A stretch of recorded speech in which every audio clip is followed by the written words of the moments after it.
Welcome, everyone. It's a pleasure to start a new session of the Josep Carreras Distinguished Lectures. You cannot see Dr. Landau because we had problems with the camera, but I can assure you that the presentation is going to be outstanding. It doesn't matter, we don't see Dan. So Dr. Landau, he did his MD in Tel Aviv University in Israel, his PhD at the Paris Diderot University, and in a more clinical side, he did his hematology and medical oncology fellowship in Yale Cancer Center, and a postdoctoral training where he was also an instructor of medicine at the Dana-Farber Cancer Institute, a Broad Institute in Boston.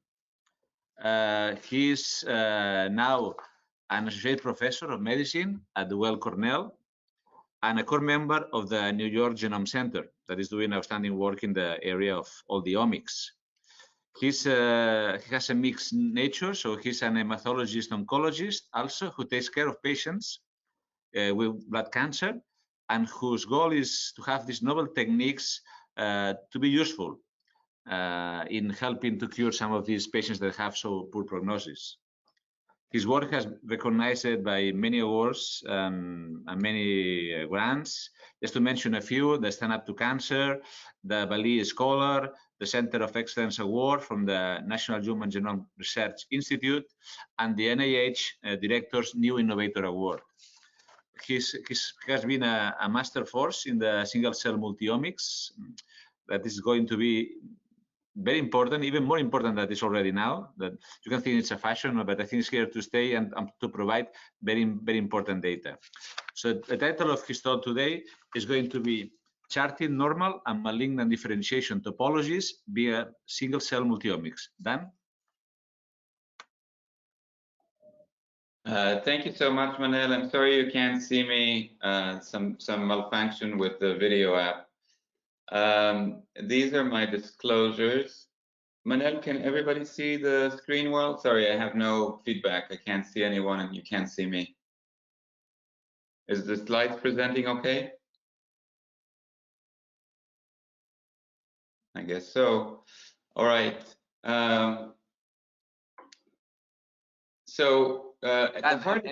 Everything is fine. Everybody can see it. Great. I needed a little bit of feedback to know I'm not speaking to the void. All right. So at the heart of the work we do in the lab lies the understanding that tumor evolution is a central obstacle to curative care. It's because if you take enough intertumoral heterogeneity, diversity, apply to it strong selective pressures in the form of effective therapy, what you get invariably is evolution of disease to a more aggressive and resistant form. And this diversity of cellular states and phenotypes within a tumor challenges our therapeutics to deal with not a single disease, but rather with thousands of variants of the disease within each individual patient. Our previous work has focused on charting how genetic diversity, subclonal diversity, fuels this evolutionary process towards resistance, toward a more aggressive phenotype. And today I'd like to talk about 4 different threads that we have developed in the lab that we're trying to add to this idea of somatic evolution and to build on it to integrate additional dimensions. So the first part of the story is around epigenetic evolution.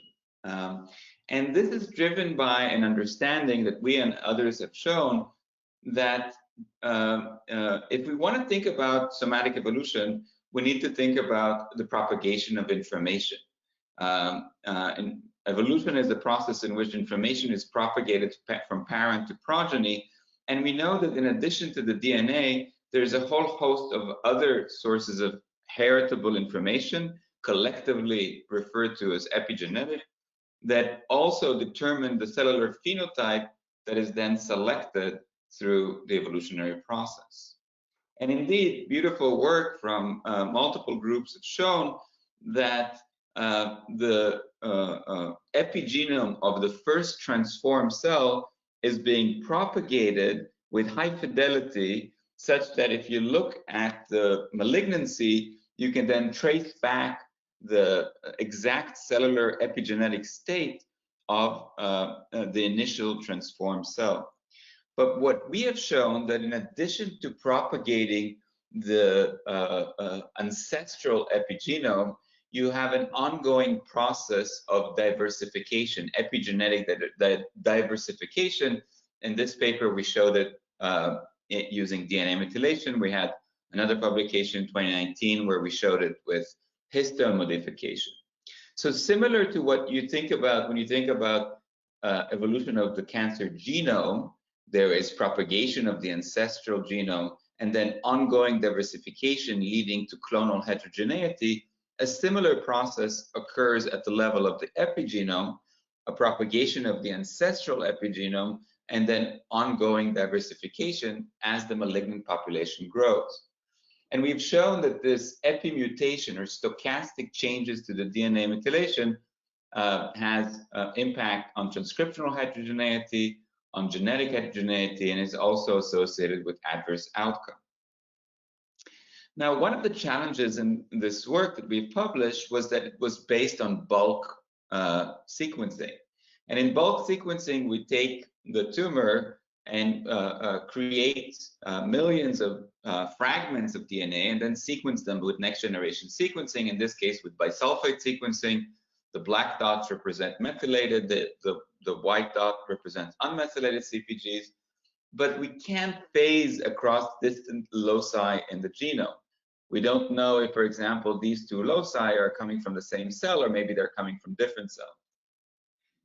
So in order to overcome this limitation, we developed a technology that enables higher throughput single cell methylomes.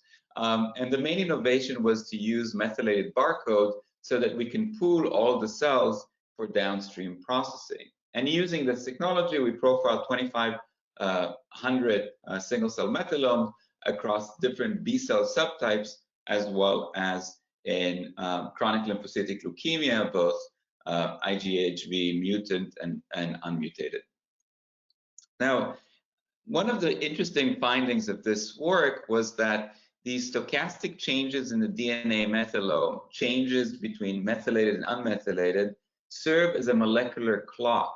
When you take a naive, a young B cell, it has very ordered epigenomes.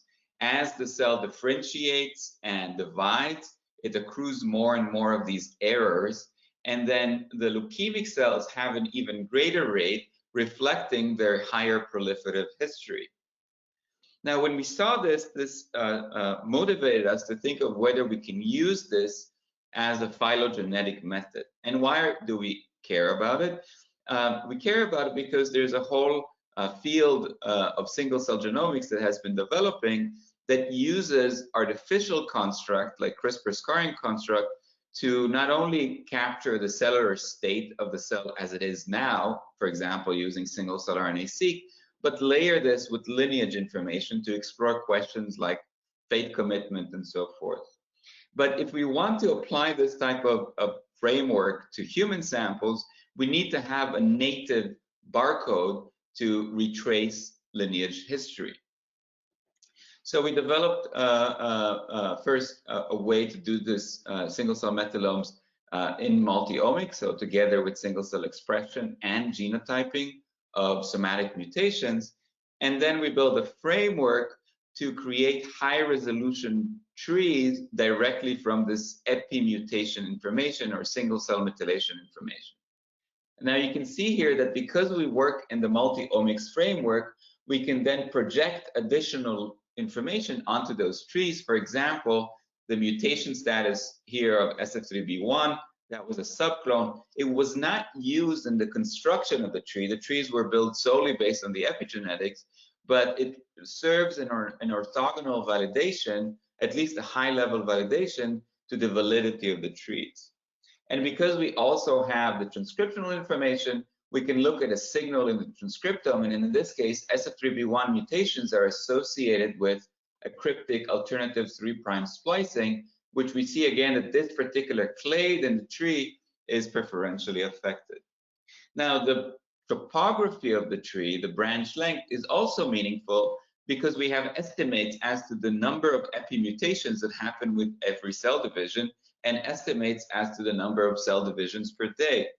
And that allows us to convert the topography of the tree into chronological time and estimate, for example, that these mutated, that subclone with SF3B1 emerge approximately 2,000 days after the most recent common ancestor.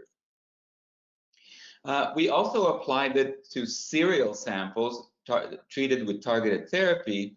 And what we found is that in all the cases we profiled, there were some clades that seemed to survive therapy better. And importantly, in these samples, there wasn't a genetic subclonal heterogeneity that could explain why some cells survive better. Because we work in the multi-omics framework, we can then go to the transcriptomes of these clades and ask what's different about them. And in this individual case, we found that there were changes in the toll-like receptor pathway, a bypass pathway to the B-cell receptor pathway, which is inhibited by this drug.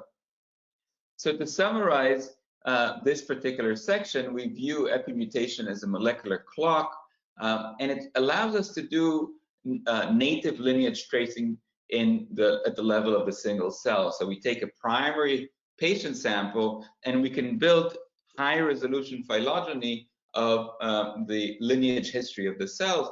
And because we operate at the multimodality single cell sequencing framework, we can then project onto those trees additional layers of information like genotype and transcriptional identity.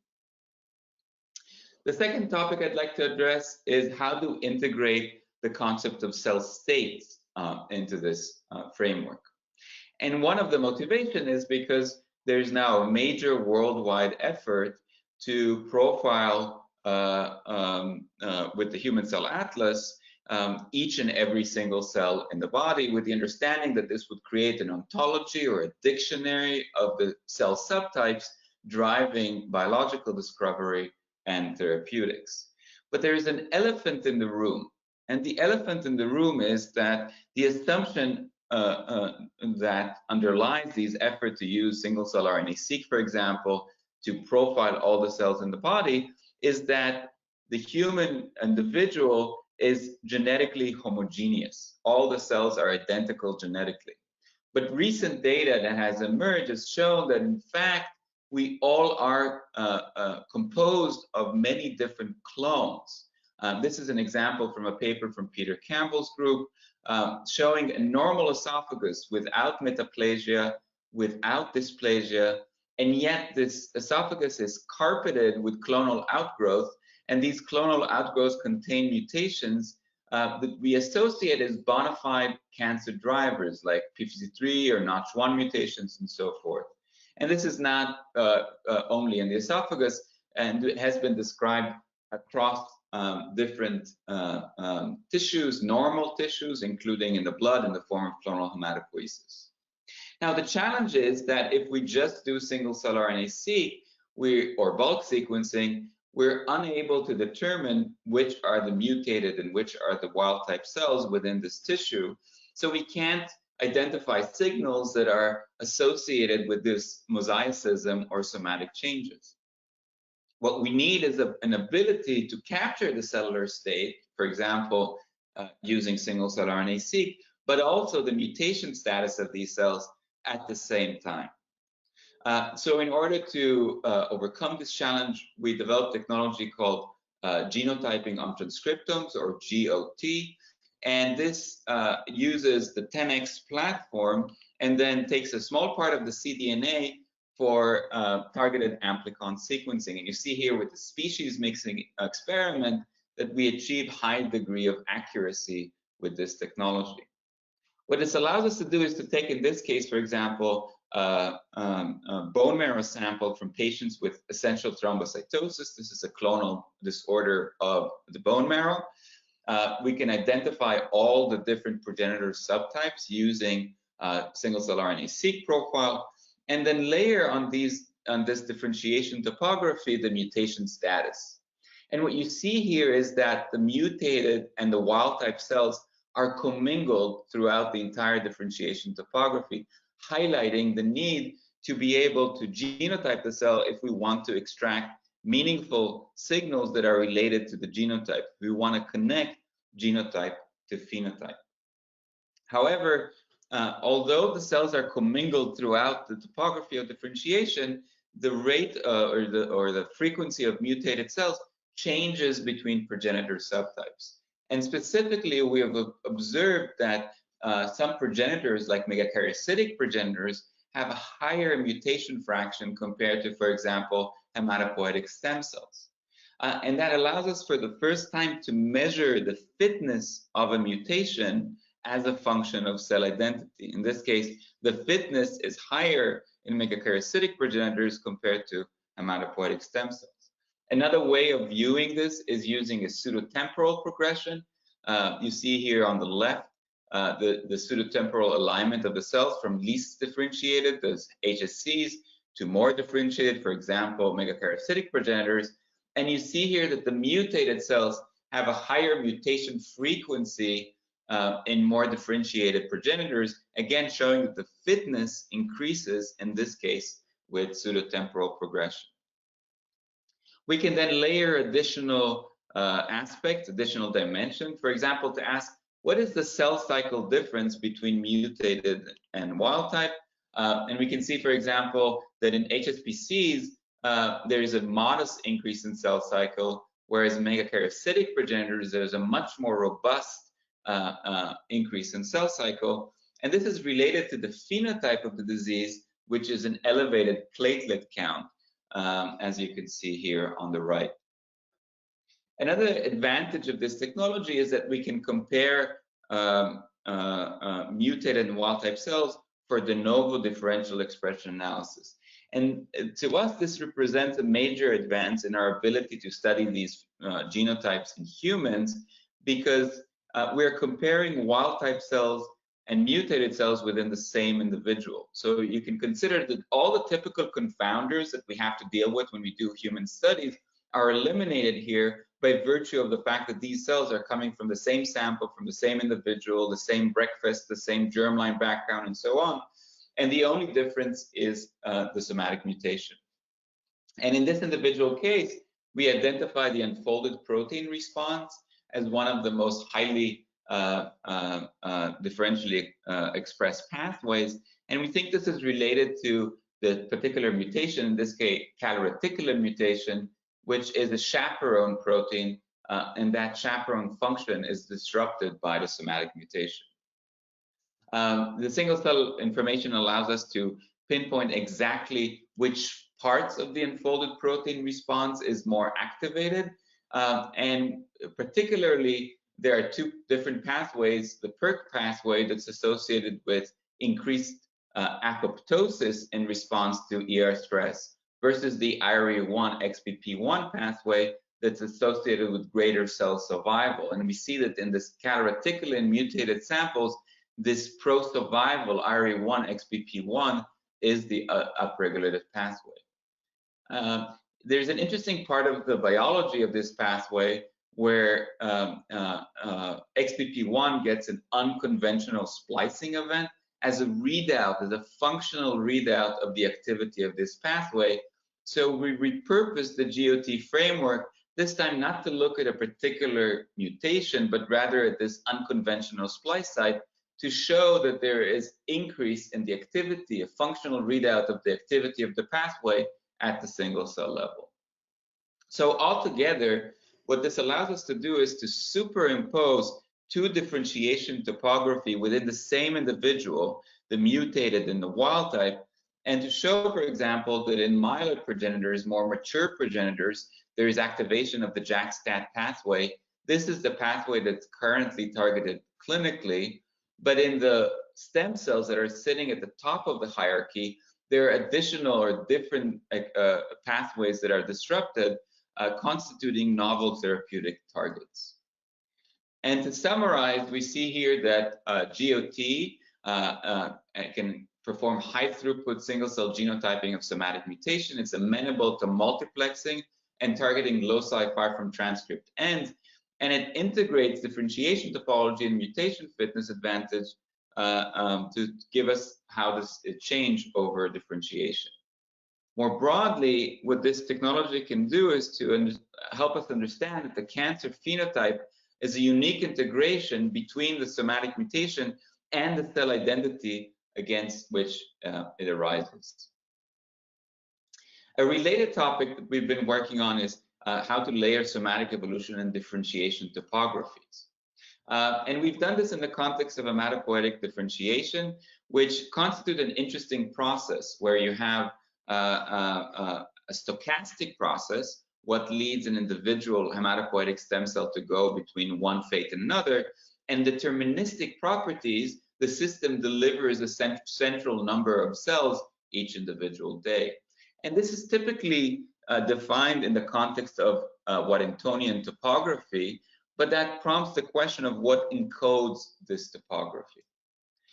So in order to study this question, we focused on DNA methylation, and that's because it's the most heritable epigenetic mark, but also because in myeloid neoplasm and also in clonal hematopoiesis, one of those clonal mosaicism syndrome I described, we see frequent mutations in modifiers of these of DNA methylation. So to study this, we generated different mouse models that recapitulate the mutations in these modifiers that are seen in humans. And we performed single cell analysis, allowing us to see all the different cellular subtypes, and then compare the mutated versus the wild type with multiple interesting differences. But today I'd like to focus on one particular interest that we found, we focused on, which is that these genotypes, the TET2 knockout and the DNMT3A, lead to different fate bias in the critical disjuncture or decision between erythroid to myelomonocytic fate. And you see here that the TET2 knockouts, which are associated with global hypermethylation, increase in methylation, result in preference towards the myelomonocytic fate, and DNMT3A knockouts associated with hypomethylation are associated with preference towards the erythroid fate.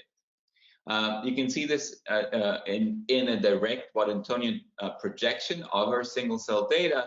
And again, in the TET2 knockout, there's a preference towards the myelomonocytic fate, and in the DNMT3A knockout, there's a preference towards the erythroid fate. So the question we asked was, how do these modest global stochastic methylation changes alter the differentiation topography, alter this decision between myelomonocytic and erythroid fate? Because we know that the DNA methylation changes are subtle, often a few percentage points genome-wide. They are global without a clear genome directing mechanism like a transcription factor binding motif. So we developed a model to help explain this, and the model argues as follows. If you have two transcription factors, let's say one of them, P1, doesn't have CPGs in its motif, it would remain invariable. Its transcriptional output would remain invariable despite changes in global methylation. If you have a motif like MYC that has a CPG in its binding motif, it would tend to be more affected by global methylation changes. And in support of this model, what we found is that erythroid transcription factors tend to have a much higher degree of CPGs compared to myelomonocytic transcription factors. I note here that there's one exception, GATA1, that has lower CPG, as the motif, as you know, is the GATA. However, after this paper was published, there was another paper from a different group that shows that if the G and the GATA motif is preceded by a C, this too tends to be affected by methylation. So what this supports is that if you have erythroid transcription factors that are very sensitive to methylation, in the TET2 knockout, where methylation goes up, then these transcription factor will have a downregulated transcriptional output, less erythroid priming of HSCs. And in the DNMT3A context, where methylation goes down, these transcription factor would have an upregulated transcriptional output favoring priming of HSCs towards their erythroid fate. To further support this model, we developed technology that integrates attack sequencing with bisulfite sequencing, and we show that it conforms to this expected model. The more CpG you have in the motif, the more they would be affected either by hypermethylation in TET2 or by hypomethylation in DNMT3A.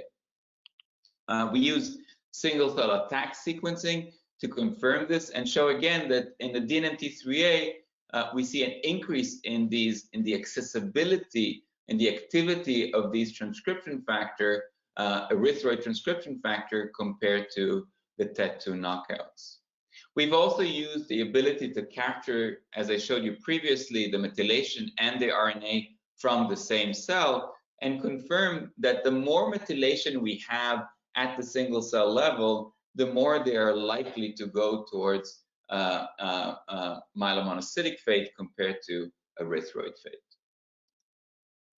Now, we want to bring this back to the human, and one way to do this is using this GOT profile. So in this case, we obtain a hip replacement sample from an individual that underwent hip replacement for osteoarthritis and had a clone that was affected by a DNMT3A mutation. And by using this ability to link the genotype to the phenotype, we show that in the human, these clonal hematopoiesis cells conform to the same differentiation bias, leaning towards the erythroid over the myelomonocytic fate. So to summarize, we see here that single-cell RNA-seq can uncover the precise point of disruption in hematopoiesis.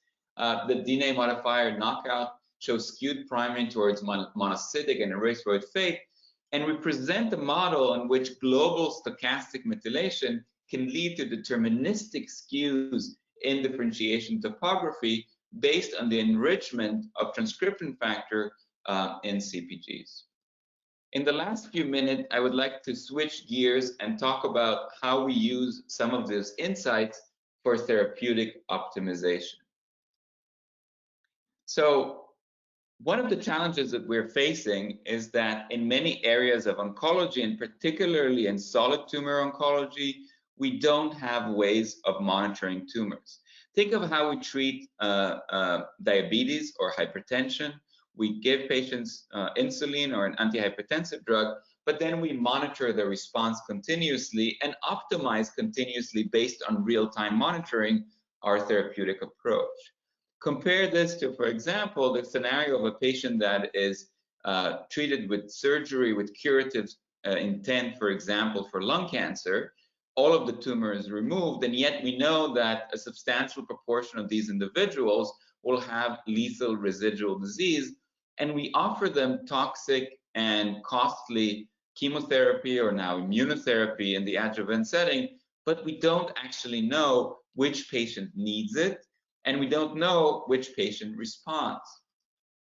Now, when we started to think about this problem, we were excited about the prospect of using circulating tumor DNA, these small parts of the DNA that are shed by tumors into the peripheral blood, allowing us to monitor the somatic genome non-invasively over time. But when we looked at, and these methods using circulating tumor DNA, principally both in industry and academia, use one principle to overcome the sparsity of the signal. The principle they use is deep targeted sequencing. The idea is that if the signal is very sparse, let's find informative loci in the genome, for example, cancer hotspots or patient-specific mutations. Let's sequence them very, very deeply with methods that have molecular biology innovation like error correction, allowing us to find, in theory, a frequency of even 1 in a million fragments. But when we look at actual real-world data that's coming from these studies, we see that there is an interesting disconnect. Although the technology in principle can give us a frequency of 1 to a million, in practice, it gives us a hard sensitivity barrier of about 1 to 1,000. So then we ask, why is it that if we have a technology that in principle can give us 1 to a million sensitivity, why does it in practice give us this hard barrier at 1 to 1,000? And we also ask, does it matter? And you see here that when we look at metastatic disease, high burden circulating tumor DNA, a lot of disease in the patient's body, this sensitivity of 1 to 1,000 is actually not a major barrier. Most cancers are detected. But if you look at early stage disease, then you see that there's a big gap. There's a large amount of a proportion of individuals that have disease that's radiographically visible, and yet circulating tumor DNA is unable to detect them. So there's a disconnect here. We want circulating tumor DNA to give us a very sensitive biomarker to go beyond imaging, and yet we see here that the performance using deep targeted sequencing falls short of imaging. So why is it? Why is this disconnect? Well, it turns out that the elephant in the room is that in a typical plasma sample, there's an order of magnitude of 1,000 genomic equivalents. And that means that in those hotspots, in these cancer loci or these targeted loci, you only have about 1,000 opportunities to capture the particular mutation. So although in theory you can sequence 1 million times, in practice, once you exhausted these 1,000 fragments, you're unable to detect this mutation at a lower detection frequency. And we validated this using this analysis on the right, showing that the more genomic equivalents you can capture, the higher your sensitivity is, and that poses an obstacle to the widespread application of these technologies, because you'll face the challenge of varying capture of genomic equivalents affecting your sensitivity. So we thought, how can we overcome this method? And the eureka moment was kind of turning the problem on its side. Instead of looking at individual loci in the genome and sequence them very deeply, what if we go and try to look for the tens of thousands of mutations that are found in cancer genome and sequence them more shallowly using whole genome sequencing of the entire genome. And statistically, this results in a drastic change to the detection landscape. Whereas you see here on the left, when we go below a frequency of 10 to 1,000, the detection probability precipitously drops, even if we exhaust every last genomic fragment in our sample. But when we look across 10,000 mutations, which are found at half of solid tumors, now we can detect down to frequency of 10 to -5, 1 to 100,000, even with modest sequencing depth, for example, 50x, that can be readily achieved with standard whole genome sequencing. This obviously poses novel analytical challenges. Typically, when we call a somatic mutation, this is based on a very simple principle. We count the number of alternate alleles or mutated alleles compared to the germline, and we use this to distinguish between sequencing errors and true somatic mutation. But in this context with describing this highly diluted signal, we only expect to see one supporting read, making the ability to distinguish between somatic mutation and sequencing error much more difficult. So in order to overcome this, we developed deep learning or machine learning approaches that can scan through millions and millions of reads and give us a probability as to whether these sites have a true somatic mutation versus a sequencing error. In order to validate this, we created a virtual plasma cohort where we mix in tumor DNA and normal DNA in known frequencies. And you see from this experiment that when you look just at the genome-wide approach, you can already detect tumors down to 1 to 1,000. And remember, this is without any targeted sequencing. This is without any molecular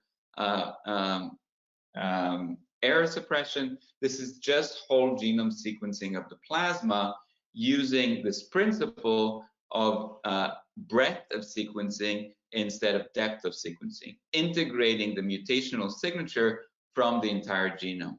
But now when we add this machine learning denoising approach, we can now sensitively detect tumors down to a frequency of 1 to 100,000, 2 orders of magnitude greater than this barrier that I described of 1 to 1,000. Another thing to note in this approach is that it's very quantitative, and if we want this to be something like glucose for diabetes or blood pressure for hypertension, we want this to be a quantitative metric. We provide the physician and the patient, the tumor burden is going up or coming down. And you see here that our prediction as to the tumor fraction and the input in these mixing studies match very well. As you can imagine, this is related to both the mutation burden and the sequencing depth. And the interesting aspect is that in high burden mutation load, if you sequence just a little bit deeper, maybe 100x or 120x whole genome sequencing, now you can engage with a mutation with a cell-free DNA frequency of 1 to 1,000,000, which is the equivalent of exsanguinating the entire plasma volume of a patient and using something like the dual droplet PCR. Now, we recognize that some tumors don't have a high mutation burden, but will have high copy number variation. So we built an equivalent algorithm to scan for minute variation in copy depth that match the copy number variations in the tumor and aggregate signals across the entire genome. And as you can see, it delivers very similar result, quantitative metrics that align with our predictions, as well as engagement with a frequency of 1 to 100,000. We can use this to detect responses to immunotherapy and melanoma. And you can see here that the benchmark, leading benchmark in the field, loses sensitivity as the tumor shrinks, but our method is able to capture the fact that there is residual disease in this individual. We also apply this to the context that I described earlier, which is the ability to monitor the response to surgical resection. And you can see that in the pre-treatment, we are able to detect cancer with this method very effectively. But more important, and the sensitivity is maintained with different controls. But more importantly, we're able to detect tumors shortly after surgery, residual disease shortly after surgery, and that residual disease is associated with increased chances of resistance and recurrence. We then extended this to a more challenging set, lung adenocarcinoma, where state-of-the-art deep targeted sequencing showed very limited ability to detect the tumor prior to surgery, and our method showed significantly superior performance. But again, importantly, we're able to go shortly after surgery, only 2 weeks after surgery, detect residual disease and predict which individuals are going to have a relapse. And importantly, some of those individuals have early stage disease that is currently not offered adjuvant chemotherapy or immunotherapy. So to summarize, we integrate across tens of thousands of mutations to overcome this limitation of input material, this 1,000 fragments covering each locus that limits our ability to go deeper than 1 to 1,000. We use machine learning based methods for this unusual context of calling mutation in ultra low variant allele frequency. We integrate across the single nucleotide variants and copy number alterations across the genome to provide a sensitivity of 1 to 100,000. And there is facile integration of additional features like fragment length epigenetic data that we can readily just add with existing data. When you do targeted panels, from now until the end of time, you will only have what is already in your design panel. But when you do whole genome sequencing, it's easier to add more and more features into the data just by switching a knob, because all of the data is already there. So to summarize the talk, and I want to leave time for discussion, we are interested in this process of somatic evolution. We think it's a new frontier in evolutionary biology that starts with a cell that was built for multicellular fitness, optimized for multicellular fitness. Then we have these early mutations that seem to be tissue specific that cause clonal mosaicism, and we're exploring them with these different technologies. As the tumor transforms and grows, it acquires late mutations and cancer convergence. It increases its diversity both genetically and epigenetically, and then cancer therapy accelerates this process, warranting advanced monitoring tools and bringing us closer towards something that looks much more like a unicellular organism. And we think that one of the key aspects to cracking this problem is to be able to obtain multi-omics single-cell data. And we're working on multiple novel technologies to be able to capture additional layers of information from the same single cell, this atomic unit of the evolutionary process, with the ultimate goal of being able to not only chart the course of evolution, but also to be able to therapeutically optimize our approaches such that we can anticipate and address cancer evolution. I'd like to thank the many people who contributed to this work, our funders, our patients, and thank you for your attention.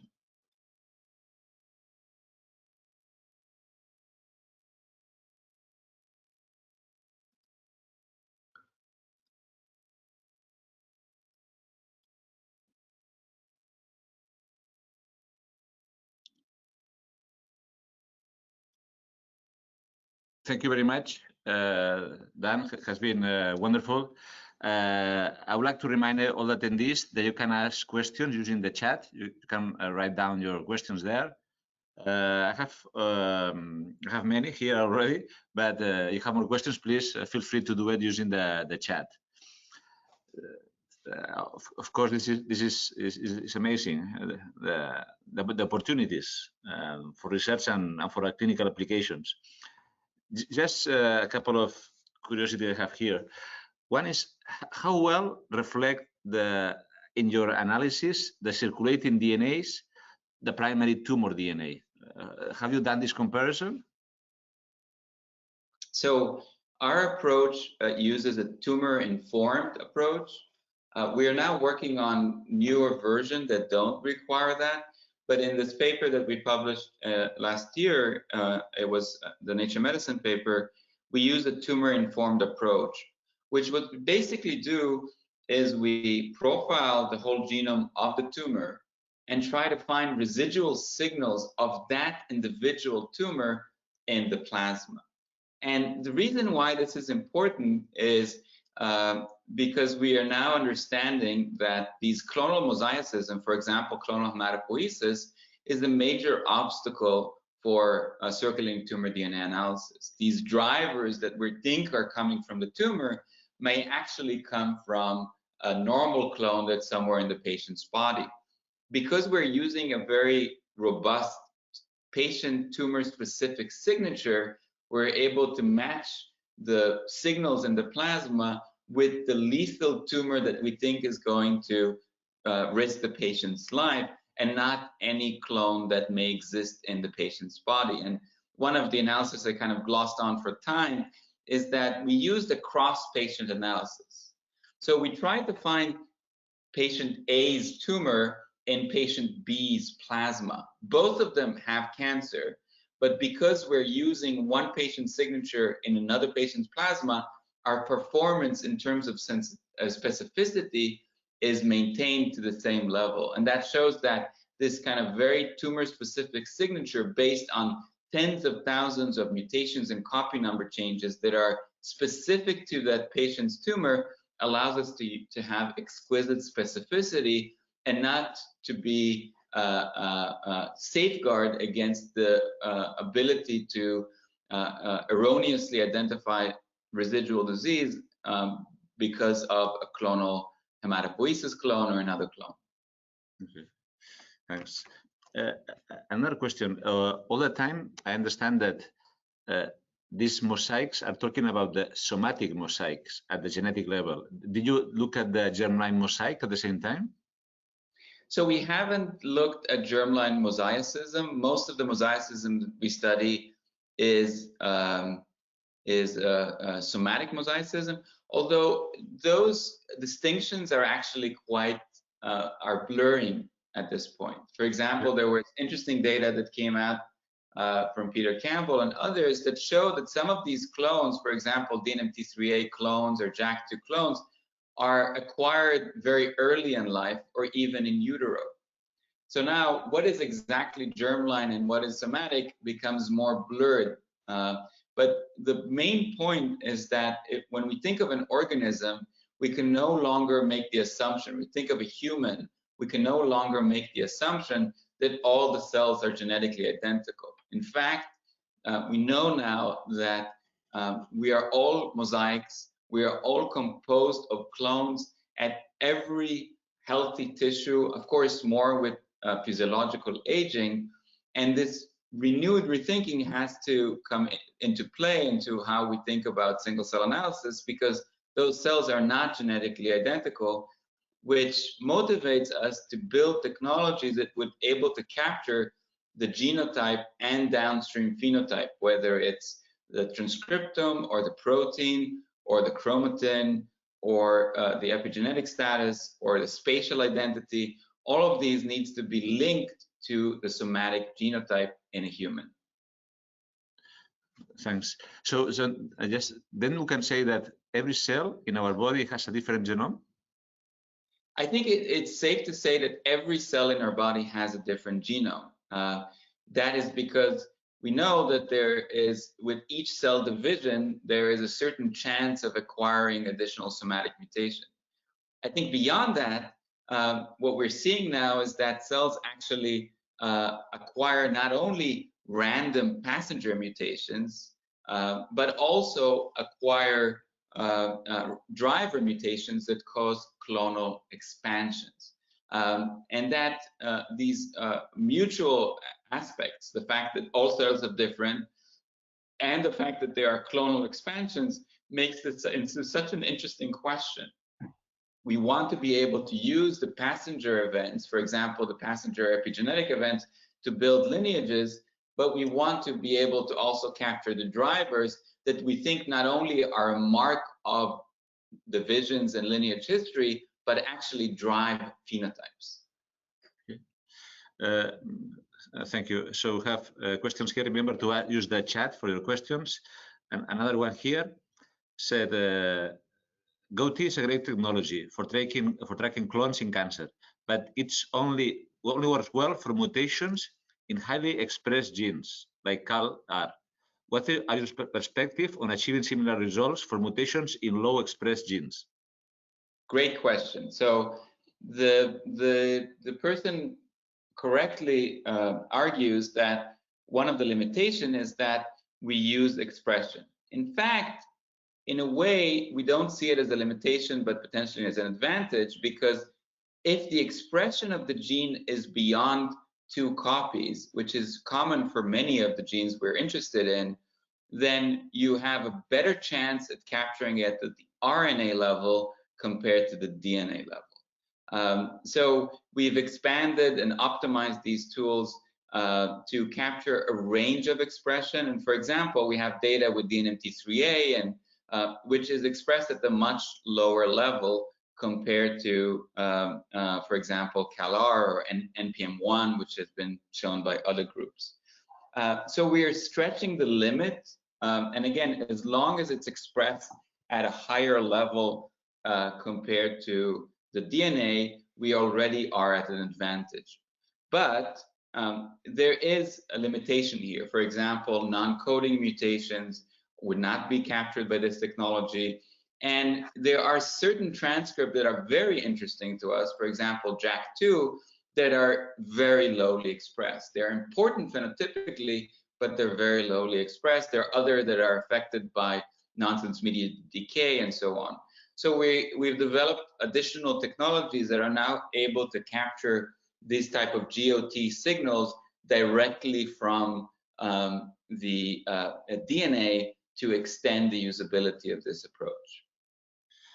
Thanks. Another technical question. The GEO technique studies both mRNA ends?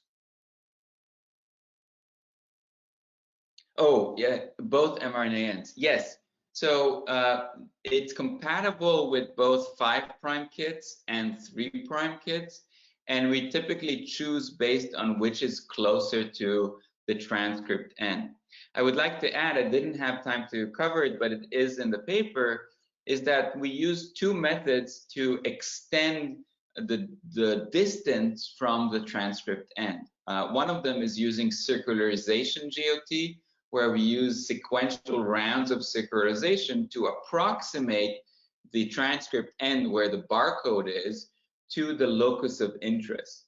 Another approach we've been using extensively is using long read sequencing. We work with the ONT technology that again allows us to capture the barcode, which is at the transcript end, all the way to mutations that are a few kb from that transcript end. So we think that the limitation of transcript end is no longer a real barrier to these type of technologies.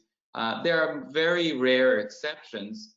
Very, very long genes are typically the RT process in the 10x kit, and in other kits is not effective to very long genes. So if you have a 9 kb or a 10 kb gene and you're trying to capture something that's all the way to the end, we find that these methods work less well. Thanks. Another question, and Amos will let you go. One is, have you considered in your monocytic versus erythroid model that KLF factors such as CALR have been considered methylation insensitive by Taipale's work? That's a great question, and I think that more broadly, it argues that this kind of first pass into this model can benefit from additional nuance. And additional nuance means that we would be able to capture not only the CpG enrichment, but how sensitive a particular transcription factor is to DNA methylation. And there are, for example, myelomonocytic motifs that actually are described to preferentially bind to methylated motifs. There are transcription factors that preferentially like hydroxymethylation.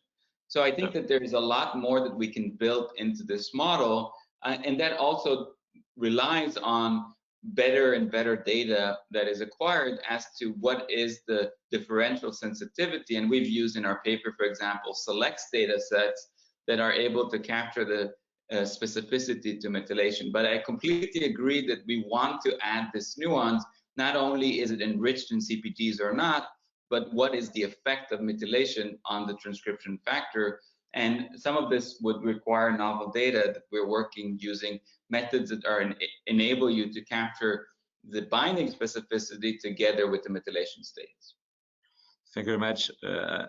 We'll close out. I'll finish with the last question. I like very much your last slide, putting everything together. It reminds me like the union of forces in physics, putting in the cell all the omics together in one shot. So how close we are to that? I think we're making a progress that is spectacular in my mind in terms of its speed. I mean, it's easy to forget that we had the first paper on single-cell RNA-seq that had 17 cells from the Regev group.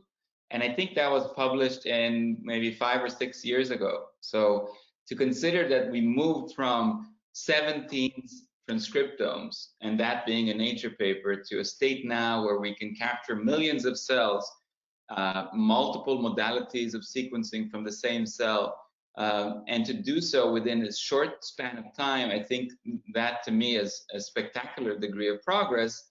And it also is mirrored by progress that is happening on the raw sequencing end.